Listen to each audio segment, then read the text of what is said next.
Hi, I'm Derek Olson. I'm the parish administrator for Memorial Episcopal Church, Bolton Hill.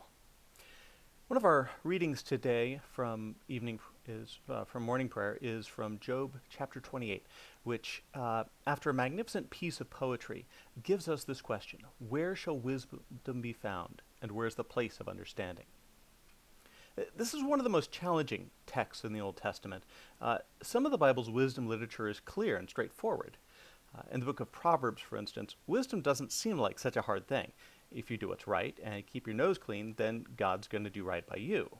Sinners get trapped in the traps they lay for others, but those who act with justice and live in righteousness are going to be okay. But once we take a turn into the book of Job, all bets are off. You see, the book of Job takes as a starting point that Job is completely and totally righteous. And then suddenly, for no good reason that he can see, all of his wealth, his family, kinsmen are stripped away from him. What follows after the first couple of chapters of setup is 40 chapters of poetry wrestling with the question of the human condition and the quandary of why bad things happen to good people, and vice versa.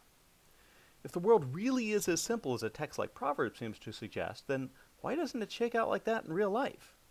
The answer is because it's not that simple. Life is complicated and problematic. It doesn't follow our rules. Life doesn't even follow what we think ought to be God's rules. But in the midst of Job and his friends consoling and arguing with one another, we get this 28th chapter with its question: where shall wisdom be found, and where is the place of understanding? It's not a bad question, but I want you to notice the way that our poet sets it up. The lead is not about wisdom, but about wealth. He begins by describing the great lengths and arduous labor that the sons of men go to in order to acquire wealth for themselves. The digging, the tunneling, the mining of the earth. And in doing so, he's celebrating the heights of knowledge, intelligence, and applied science.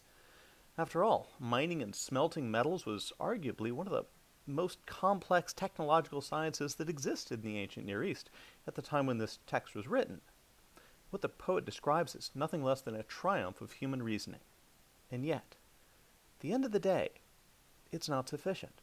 This knowledge, this science, this burgeoning technology, this is not wisdom. This search for wealth is not in and of itself wisdom. We can plumb the depths of the stars. We can probe the darkness among the earth. But this does not mean that we're wise. For wisdom is the fear of the Lord, and understanding is to depart from evil. It's not what you know. It's how you live. It's not what you think, it's what you love. And at the end of the day, is our love directed towards wealth and power and the acquisition of the same? Or is it directed towards the people around us? Our sisters, brothers, parents, mothers, those who rub shoulders with us, who frustrate us and annoy us, who comfort and support us, and who love us back.